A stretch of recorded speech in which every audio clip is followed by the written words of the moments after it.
నమస్తే, welcome to Disha TV. Telangana రాజకీయం మళ్ళీ వేడెక్కబోతుంది. త్వరలోనే రాష్ట్రంలో ఎన్నికల హడావుడి మొదలు కానుంది. అసెంబ్లీ, పార్లమెంట్ ఎన్నికలు పూర్తయి కొంతకాలం ప్రశాంతంగా ఉన్న రాష్ట్రంలో ఈ ఏడాది చివరి నుంచి వరుసగా ఎన్నికల వాతావరణం కనిపించబోతోంది. ఎంపీటీసీ, జెడ్పీటీసీ, ప్రధాన మున్సిపల్ కార్పొరేషన్లు, అలాగే గ్రాడ్యుయేట్ ఎమ్మెల్సీ స్థానాలకు వరుస పోలింగ్ జరగాల్సి ఉంది.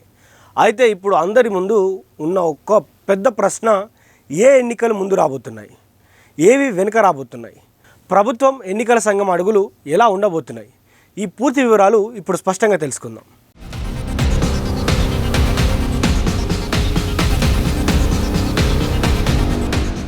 ప్రస్తుతం రాష్ట్రంలో ఓటర్ల జాబితా ప్రక్షాళన మరియు సవరణ కోసం ఎస్ఐఆర్ ప్రక్రియ వేగంగా జరుగుతుంది. ఈ ఎస్ఐఆర్ ప్రక్రియ అక్టోబర్ చివరి వరకు కొనసాగనుంది. కేంద్ర ఎన్నికల సంఘం ఈ ప్రక్రియను పూర్తి చేసిన తర్వాత ఆ కొత్త ఓటర్ల జాబితా రాష్ట్ర ఎన్నికల సంఘానికి అందుతుంది. అక్కడి నుంచి రాష్ట్ర ఎన్నికల సంఘం గ్రామ పంచాయతీలు, వార్డుల వారీగా ఓటర్ల జాబితాను వేరు చేసి సిద్ధం చేయడానికి కనీసం ఒక నెల రోజుల సమయం పడుతుంది. అంటే నవంబర్ నెలాఖరు వరకు ఈ ప్రక్రియ నడుస్తూనే ఉంటుంది. కాబట్టి ఏ రకమైన స్థానిక సంస్థల ఎన్నికలు నిర్వహించాలన్నా సరే కనీసం డిసెంబర్ మొదటి వారం వరకు ఆగాల్సిందేనని మనకు స్పష్టమవుతా ఉంది. మరోవైపు రాష్ట్రంలో స్థానిక సంస్థల పాలన దాదాపు స్తంభించిపోయింది. గ్రామీణ ప్రాంతాల్లో ఎంపీటీసీ, జెడ్పీటీసీ సభ్యులు పదవీ కాలం ముగిసి ఇప్పటికే దాదాపు 2 ఏళ్లు పూర్తయింది. అయినప్పటికీ ఇప్పటి వరకు వాటి ఎన్నికలు నిర్వహించలేదు. వీటితో పాటు పట్టణ ప్రాంతాల్లో కీలకమైనటువంటి హైదరాబాద్, సైబరాబాద్, మల్కాజ్గిరి, వరంగల్, ఖమ్మం మున్సిపల్ కార్పొరేషన్లు కూడా పాలక వర్గాల గడువు ముగిసింది.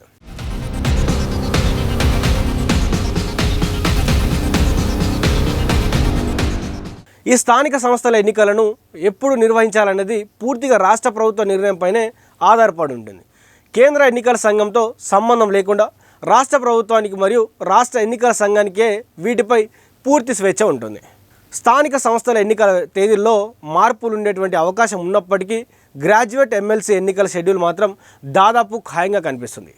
వచ్చే ఏడాది మార్చి 29వ తేదీతో 2 కీలకమైనటువంటి గ్రాడ్యుయేట్ ఎమ్మెల్సీ స్థానాల గడువు ముగియనుంది. మొదటిది హైదరాబాద్, రంగారెడ్డి, మహబూబ్నగర్ జిల్లాల గ్రాడ్యుయేట్ ఎమ్మెల్సీ ఎవరైతే సురభి వాణిదేవి పదవీ కాలం, అదేవిధంగా వరంగల్, నల్గొండ, ఖమ్మం జిల్లాల గ్రాడ్యుయేట్ ఎమ్మెల్సీ తీన్మార్ మల్లన్న పదవీ కాలం. ఈ రెండింటి పదవీ కాలం కేంద్ర ఎన్నికల సంఘం సంబంధించినటువంటి ఈ 2 ఎన్నికల్ని కూడా కేంద్ర ఎన్నికల సంఘం నిర్వహిస్తుంది. కాబట్టి దీన్ని షెడ్యూల్లో ఎలాంటి మార్పులు ఉండవు. వచ్చే ఏడాది ఫిబ్రవరిలో షెడ్యూల్ విడుదల చేసి మార్చి నెలలో పోలింగ్ పూర్తి చేయనున్నారు. ఈ ఎమ్మెల్సీ ఎన్నికల కోసం ఓటర్లు నమోదు ప్రక్రియ వచ్చే నెల చివరిలో కానీ అక్టోబర్ నెలలో కానీ ప్రారంభం కానుంది.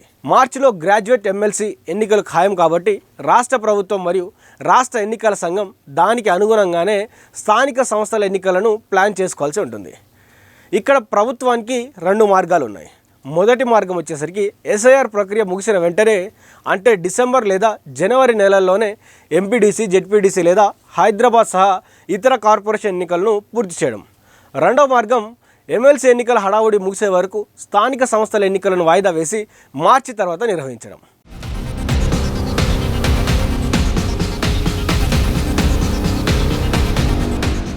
స్థానిక సంస్థల పోలింగ్ విషయానికి వస్తే ఇది డిసెంబర్లోనే జరిగితే రాష్ట్రంలో డిసెంబర్ నుంచి మార్చి వరకు వరుసగా ఎన్నికల కోడ్, అదేవిధంగా ప్రచారం, పోలింగ్ సందడి కొనసాగుతుంది. ప్రస్తుతం జరుగుతున్న ఎస్ఐఆర్ ప్రక్రియలో పెద్ద ఎత్తున ఓటర్ల జాబితా ప్రక్షాళన జరుగుతుంది.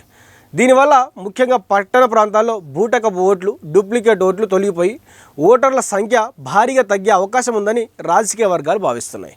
ఇకపై జరగబోయే ప్రతి ఎన్నిక కూడా ఈ కొత్త ప్రక్షాళన చేసినటువంటి ఓటర్ల జాబితా ప్రకారమే జరుగుతుంది. అయితే తొలగించిన ఎవరైతే ఓటర్లు ఉన్నారో వారి ప్రభావం ఏ పార్టీపై పడుతుందంటే, ఈ కొత్త జాబితా అధికార కాంగ్రెస్, ప్రధాన ప్రతిపక్షమైనటువంటి బీఆర్ఎస్, అలాగే పుంజుకుంటున్నటువంటి బీజేపీలలో ఎవరికి కలిసి వస్తుంది?